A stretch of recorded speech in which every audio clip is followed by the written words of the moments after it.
fantasy here is yours, and we shall be its final witness. He said it! He said it! Clive Rosfield, the shield of the firebird's flame. Clive swore to be a shield of Rosaria to protect his brother Joshua, the dominant of the Phoenix. However, tragedy struck, and Joshua was presumed dead, with Clive, at the will of his mother, being taken away and forced to be a bearer. 13 years later, he'd be reunited with his friend Jill, the dominant of Shiva, and make a new friend through Sid, the dominant of Ramu. After a long set of events, Clive would learn that he too is a dominant, the dominant of Ifrit, the same icon that killed the Phoenix. Clive then must accept what he's done and who he is. It's all right. I'm done running from you.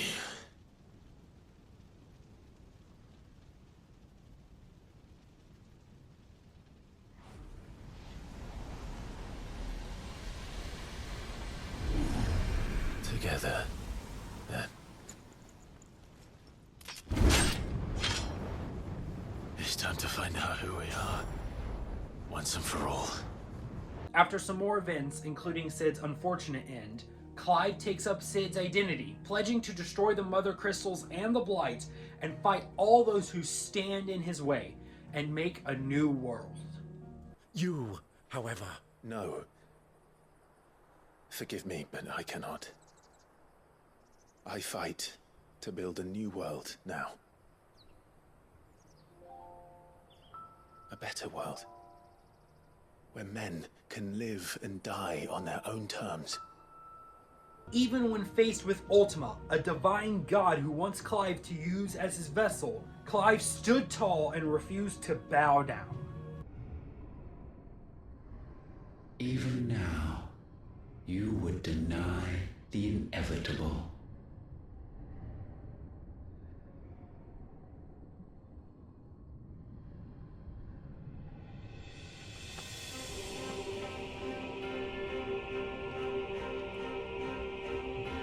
As we always have.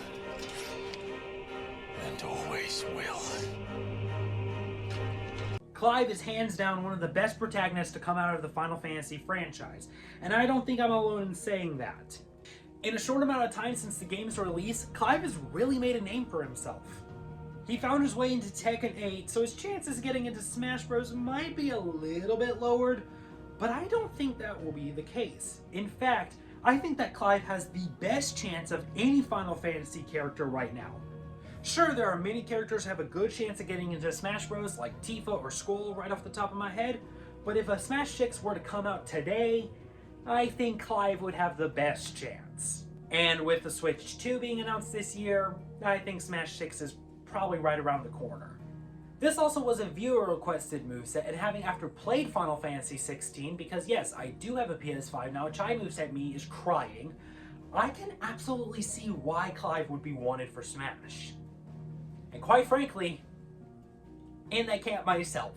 Plus, have you seen what Clive can do? It's insane.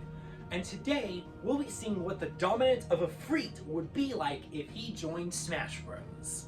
So let's get started, shall we? What if Clive Rosfield joined Smash Bros? Clive Rosfield! As I hinted to already, Clive has a unique set of abilities. See, while he is the dominant of Ifrit, by the end of the game, Clive can call upon the powers of all the icons, including, but not limited to, the Phoenix, Garuda, Ramu, Titan, Bahamut, Shiva, and Odin. And obviously Ifrit. All of these icons come with a lot of abilities to their movesets, and they're all super freaking cool. So yeah, let's be blunt, there's literally no way to include everything that Clive is able to do. Tekken can get away with something to that scale because of how many moves there are in Tekken, but in Smash's case, it's much harder. This has caused me to make some interesting decisions with the Smash moveset.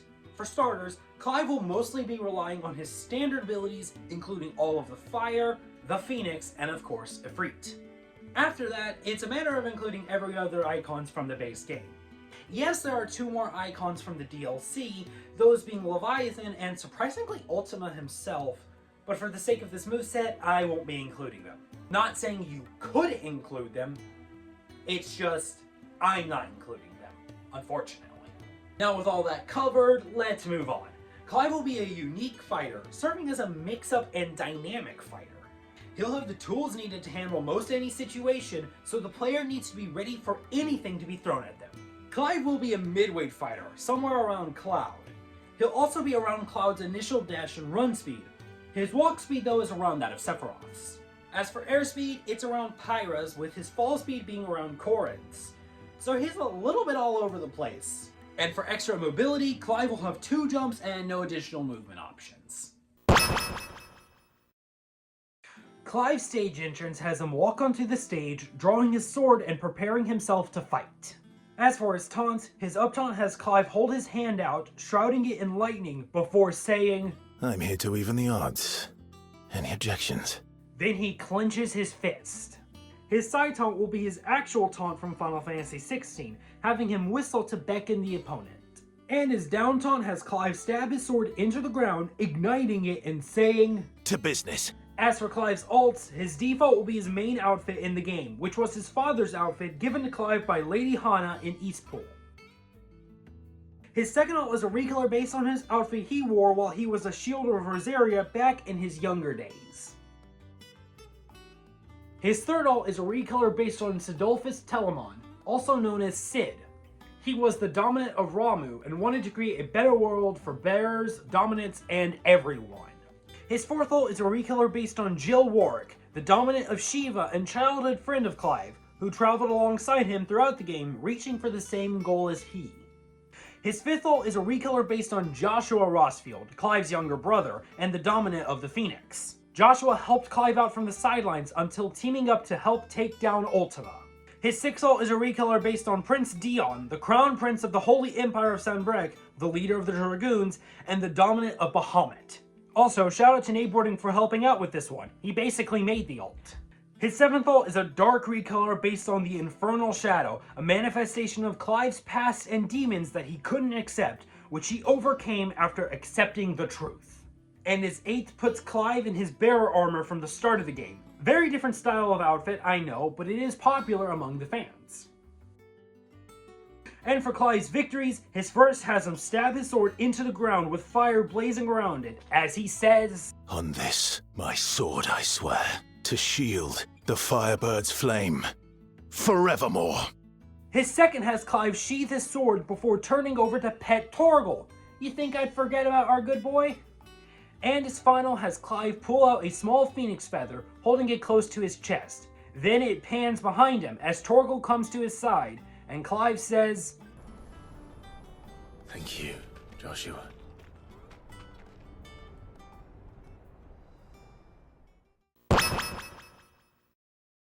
Clive's jab has him swing his sword from high right to low left, then horizontally to his right side, and finishes with a swing down right in front of him.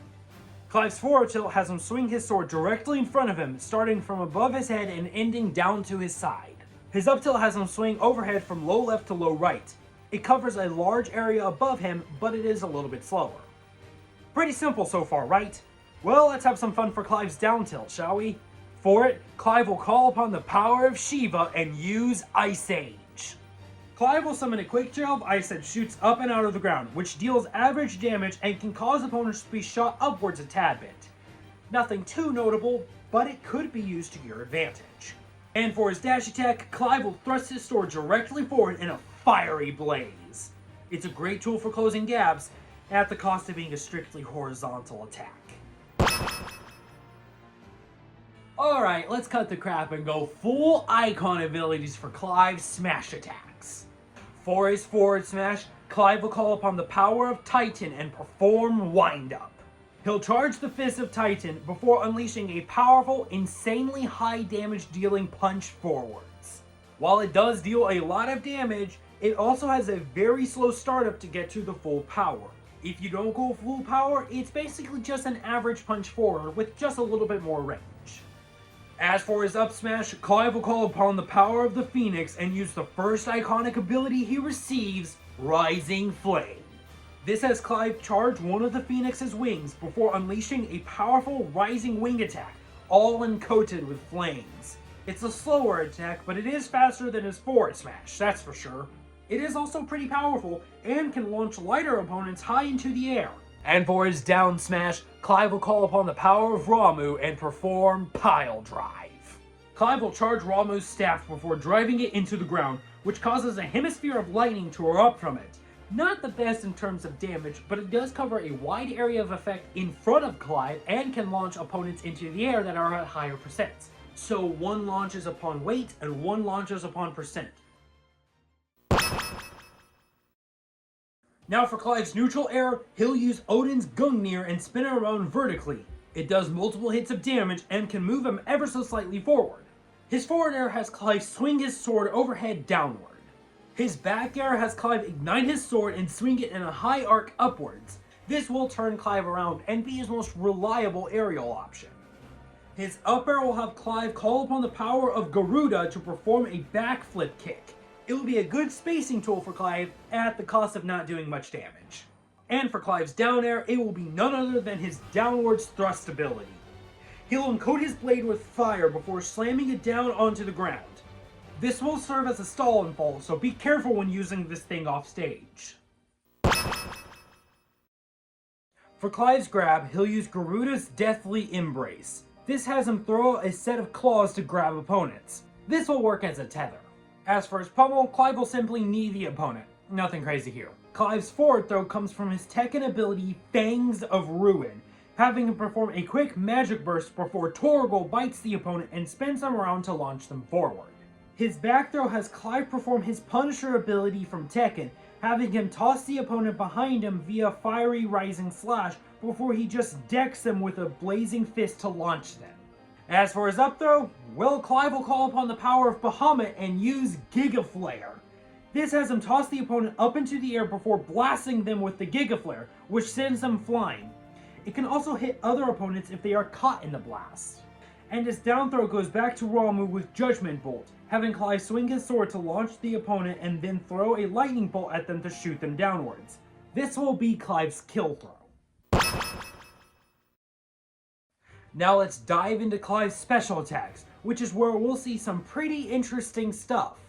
So let's start with a pretty unconventional neutral special, that being Magic Burst. This move will cause Clive to perform a simple fire spell. This move will act differently depending on how it's used. Normally it'll just be a weak projectile that will do small flinching damage and would move at a moderate rate that Clive could mostly spam. But for the true Magic Burst, you must interweave it into your combos. How does this work? Well, by attacking using your sword moves, then pressing B, Clive will use the Magic Burst. This has him quickly shoot out a burst of fire, dealing more damage and catching opponents off guard, which can lead to a combo string, assuming Clive's player can time it right. Magic Burst will be an interesting move, giving Clive both a standard projectile and one interesting combo tool. Too simple of a start? Well, let's take it up a notch for Clive's side special. And what will it be? Well, Clive will call upon the power of Odin and use Zantetsuken. So by a notch, I meant a lot of notches. For this, Clive will pull out Odin's Gungnir and hold it to his side as he charges the Zantetsuken. After letting it go, Clive will unleash a flurry of slashes. The longer you hold this move, the longer and more violent the flurry of slashes become. There are 5 levels total, mimicking the ones from Final Fantasy XVI, each one growing in the previously mentioned attributes. You will see the levels growing via a circle surrounding Clive and dinging each time there is a charge. It is an insanely powerful attack, fitting for an icon like Odin. However, once you start attacking, you can't cancel out of it. Plus, after the attack, you will be left with a lot of in lag, which also grows as the levels do. You can cancel out of the charge though, either by changing the special button's direction, performing another attack, or shielding, or being successfully knocked out of it. This move will automatically activate at its full charge if you hold it for too long. As a whole, Zantetsuken is going to be a powerhouse of a move. However, it must be used strategically, as it can be devastating for Clive, though not nearly as much as those who get caught in it. Now, I had quite a lot of ideas for Clive's up special, but one felt thematically fitting: the Phoenix's Scarlet Cyclone. Clive calls upon the power of the Phoenix and uses Scarlet Cyclone, which has Clive summon the 2 wings to each side. He'll then spin in a circle, which will bring Clive high into the air, all while fire accompanies it. It can also be used on the ground, acting as a standard AoE attack. Not saying the aerial version isn't AoE, but the grounded version just has more oomph to it. The grounded version will deal more damage, but the aerial version gets Clive very far upwards. Both are multi-hitting attacks though. There is one downside to the aerial version though.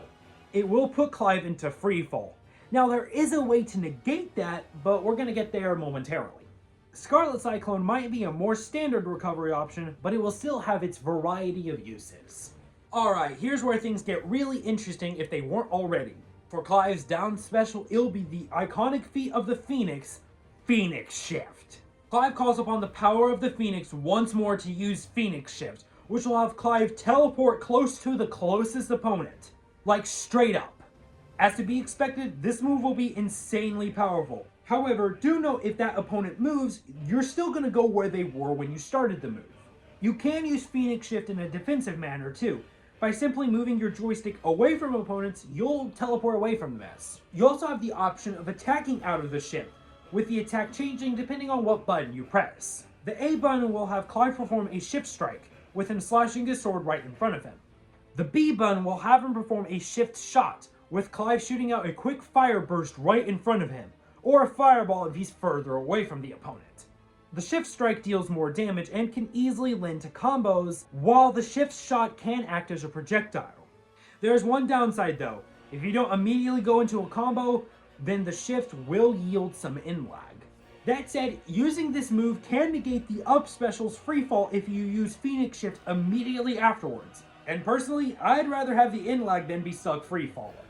Opponents can predict this move though, so be ready to react accordingly, and don't over-rely on it. Trust me, I speak from experience, that first chapter was hard, I didn't realize how the move worked. Phoenix Shift is a funky move overall, but its usefulness cannot be overstated. And all in all, Clive's specials are a wild set and one that was hard to come up with, but they work in harmony with the rest of his moveset. But before we get to Clive's final smash, we need to talk about one more thing. We need to accept the truth and find the flame.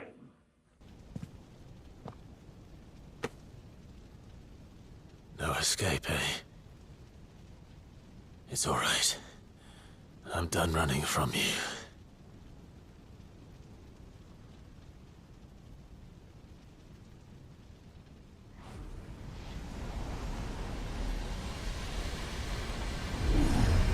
Together, then. It's time to find out who we are, once and for all.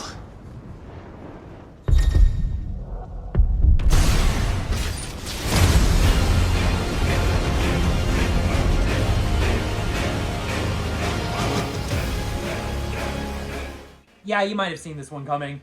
After accepting the truth of his past and who he is, Clive truly became the dominant of Efreet. Now from a story standpoint, this is a huge moment in Clive's character arc, which boosts him into some of gaming's best protagonists.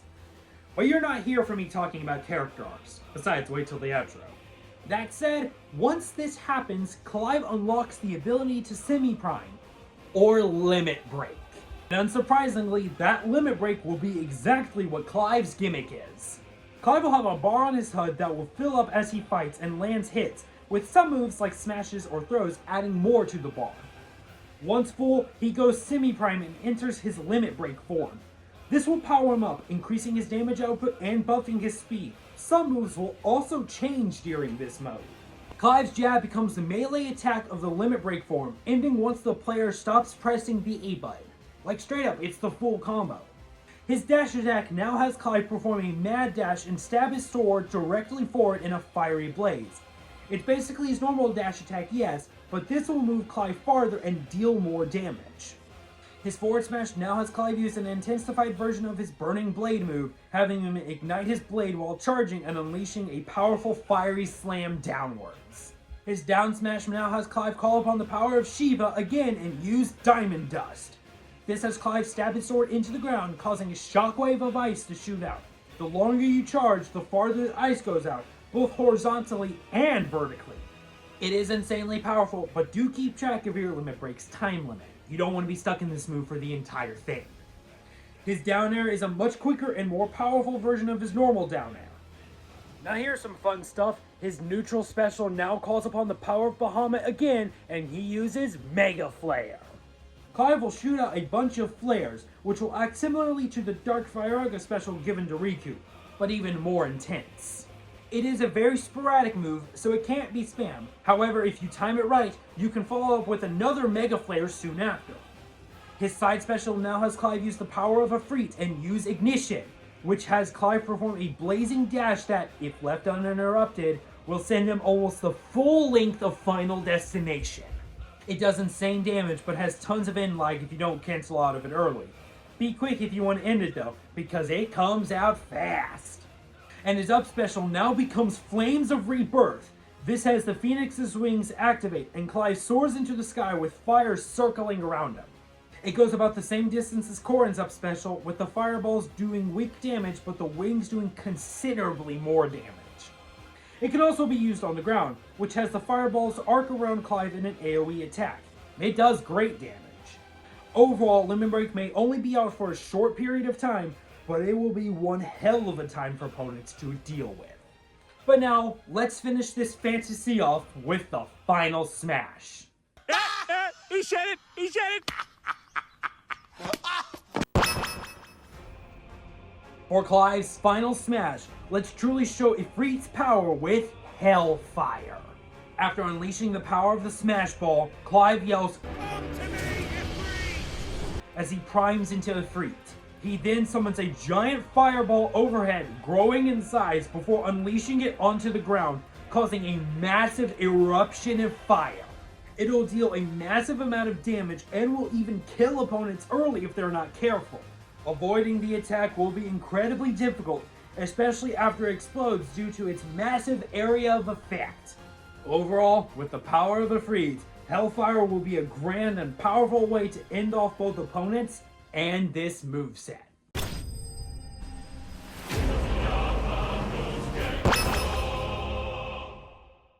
And that does it for What If. Clive Rosfield joined Smash Bros. So, before we get really into things here in the outro, I want to say thank you to Zach, the first class soldier, said it right the first try, thank goodness, for suggesting this moveset. There they are right there. This was a fun one to make, and a really hard one. I really enjoyed, actually playing Final Fantasy 16 is a great game. If you can play it, go play it. Highly worth your time. The 40 hours at least you're going to pump into it. Absolutely worth it. But his moveset was not easy. There was 1,000 different ideas. Like I said, I had to cut a bunch of the iconic abilities, the 2 from the DLC. Didn't even really have a shot at making it in the moveset. I did try though. Don't worry, I did try. Just some things made more sense to me, which is why, they're not here. Maybe a custom moves video happens. I don't know. But I think for what it's worth, I do like how Clive turned out. I'm pretty proud of it. And pretty funny we did 2 fire-based characters back to back. Just one is strictly fire and the other one is whatever the heck Clive's got going on. But yeah, I'm thoroughly proud of Clive as a Smash Kit. But I want to say, man, I really loved Clive as a character. He's at his core, he's a very hope-based character. That's what it feels like. But he's so interesting. How they just wrote him with.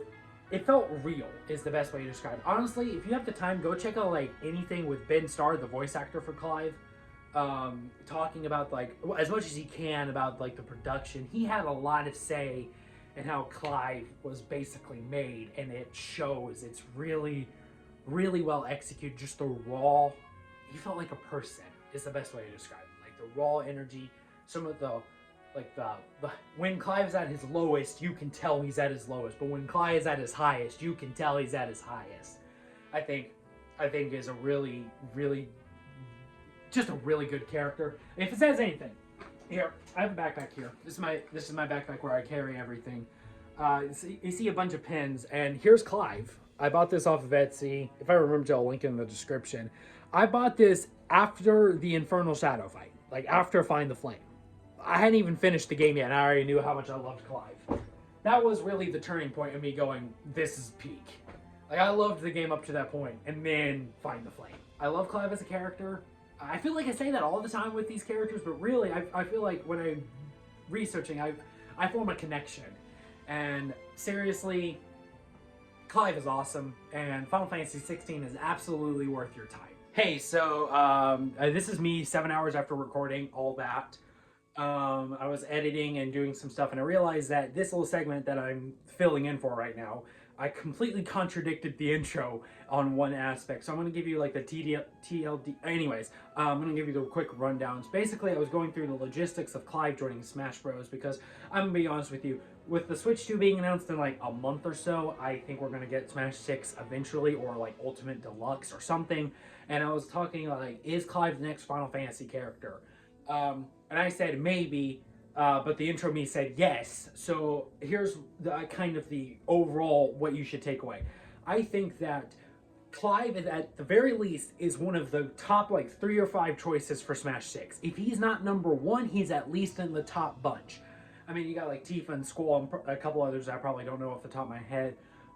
Would love to see Noctis, but that's not happening. So I think Clive has a great shot at getting into Smash Bros. And I think he has the best shot. But, like, who knows? It really just depends on what they do with Cloud and Sephiroth, I think. So, yeah. Back to 2 o'clock me. Oh. With that said, I'm going to wrap it up here because I've been talking for way too long. Thank you all so much for watching. If you enjoyed this video, you know what to do. I'm not going to harp on it. If you want to see every single Smash Bros. Theory kit I've personally made, there's going to be a link down in the description and maybe at the end card. I don't know. We'll see. And that's all I got. So until next time, I hope y'all have a great day. And you know what?